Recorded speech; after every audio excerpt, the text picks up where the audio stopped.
Okay, so quick setup for this video. I am sitting at my home after I just recorded a layman interview, and then I get a message from Sony Australia, and they're like, "Hey dude, are you free in the next little while?" And I'm like, "Yeah, I guess."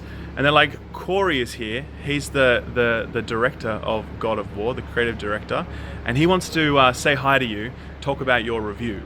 And I'm like, "Okay, I guess this is the thing that's happening." So I go to Sony's office and I meet Corey and I'm chatting with him, and we get to talking, and eventually the idea comes from his lead level designer. His name's Rob, and he's like, "Why don't you drive Corey to meet George Miller?" Because George Miller is like the guy who directed Mad Max Fury Road.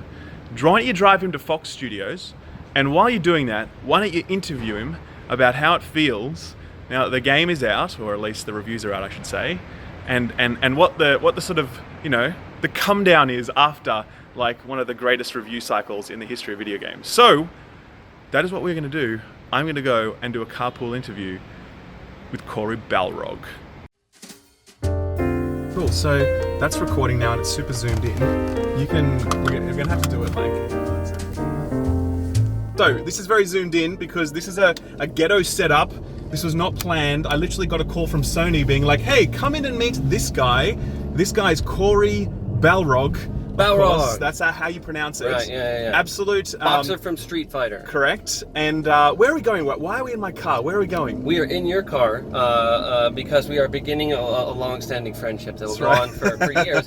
But you are also giving me a ride to Fox Studios so I can meet with George Miller. Okay. And complete this sort of cycle that I began back in 2007. I met with him and showed him the beginning of God of War in 2007, and we started a sort of friendship and a working relationship at that point. And now I'm coming back after having just finished my new game, and I'm going to show him what I was working on and talk to him about how much he's influenced me, and probably begin to cry. Now, just in case anyone doesn't know who's watching this man is the creative director of God of War. It is the day after reviews came out, and the game has been universally praised as a masterpiece, a 10 out of 10 experience across the board, and the highest rated original game on PlayStation 4. I want to know what it was like the moment those reviews start rolling. Tell me what it was like when you were sat there at 5 o'clock when the embargo was up. What was it like? So we had just finished the event at this blacksmith's shop, and I was rushed back to the hotel because I have my ritual of being alone when the reviews come out and I see them. And you will eventually see I recorded this, not knowing kind of what the reaction was going to be or what the reviews were going to be, but I thought, I love reaction videos on the internet, so I'm going to try and see if I can do my own. It was a weird, very emotional moment. More emotional than I expected, to be honest. It caught me way off guard, and I created about a 10-minute video, and I think about 8 minutes of that I was crying and unable to form full sentences because I was just so incredibly proud of the people that I worked with, and I do feel like it was the completion of a very long, very difficult 5 years, and it was a little bit of vindication, I guess, of the doubt that I experienced throughout that 5 years. Tell me, have you spoken to your team, obviously? What is like the best reaction that you have seen from your team with regards to the reviews and the reception the game's getting? I actually have not been able to speak too much to people because it was like midnight there, and I sent out some emails and got in a couple of text conversations. So Shannon does still the head of the studio, and Yumi Yang, my production partner and my really truly other half, if you will, my work sort of right brain. We kind of got into a group text and we're just, sort of excited, and I kind of marveled at the sort of amazing strength of these two women that I would not be anywhere without. So that was a really great moment. I wish I could have been there in person and talked to them. But I heard a lot about the several people at the studio stayed up. They stayed at the studio and had some coffee and ice cream and were, refreshing Metacritic all the way up until the reveal of it. I think my favorite reaction was one of our Aussie guys. Andrew Crucifidis, set up all the combat scenarios. So he's head of combat scenario setup of the entire game. Sure. So any of your combat that you experienced was originally sort of paced out by this guy. We worked together throughout the entire experience to give these great combat experiences. He is the notoriously skeptical guy. So even now, when Metacritic is telling him that we did something good, he's like, I don't know how to feel about this. He's like, I don't know how to feel about it. I don't trust it, right? Yeah, sure. So he is, I do not believe he is ever going to be convinced that we did something good. Even if it sells like 80 million copies. Yeah, he's going to be like, I don't know if I trust it. What if they're lying to us, Of course, right? of course. He's very kind possible. of like the sort of moon landing conspiracy theorist. Sure, totally. So now it's all come out and it's happened. The game, well, I should say the game is out next week. I'm being spam called by someone. I want to know how the fuck you did this. I want to know how you created this game, because it is unbelievable, as I said in my review.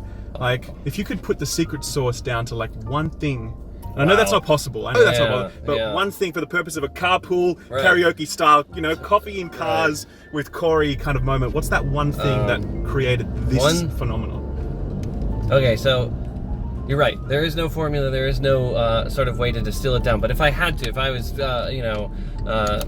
gun to the head in a carpool karaoke, I would say it is a single phrase, right?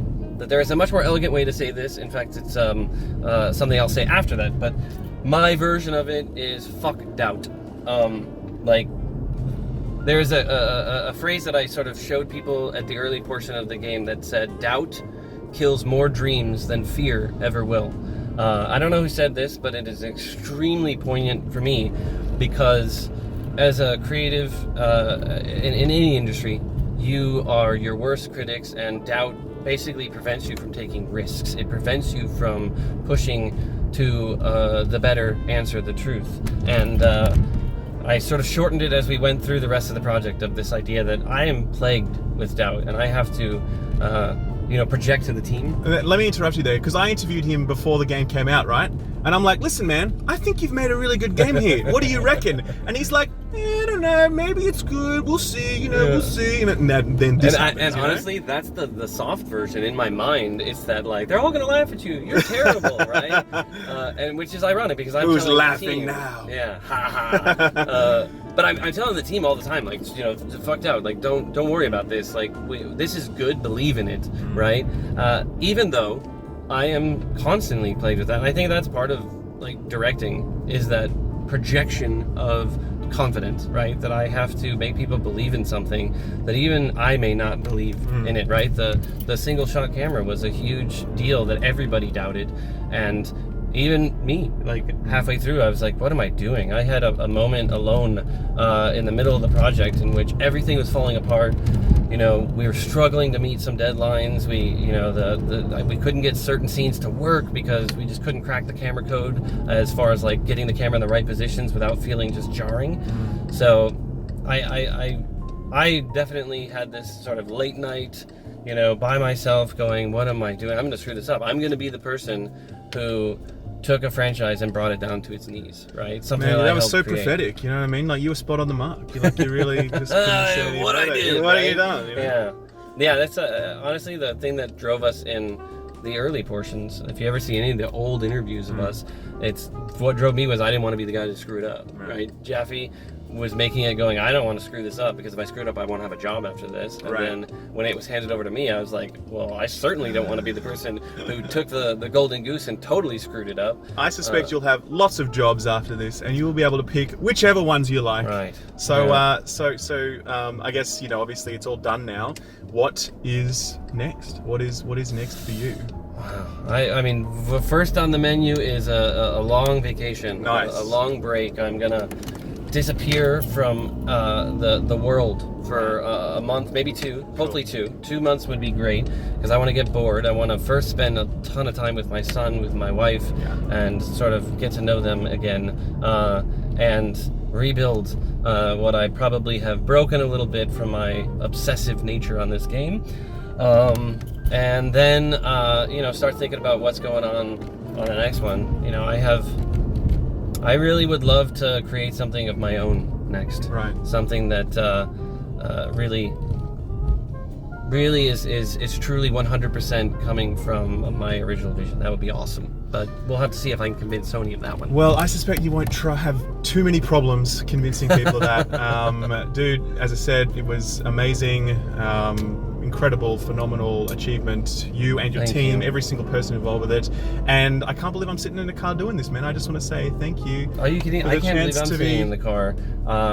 Alone in my hotel room at 3 o'clock last night, I saw your spoiler-free video. All right. Not only was I so just like grinning ear to ear that you desired to make it spoiler-free, that you, after my own heart, were saying you don't want anybody to see anything or experience anything unless it's for themselves, because that truly is the way this game should be experienced. Absolutely. But, you know, it was amazing to hear such nice things said about the game. So I am a fan as well now of yours. There we go. And of Layman Gaming. So. Even Layman gets a mention. Even Layman gets Dude, it was an absolute pleasure. Thank you so sir. much for your work. Thank you. This is wonderful. And I don't even know what to say. I'm just going to end the video. Buy the game, go play the game. Agreed. It's wonderful.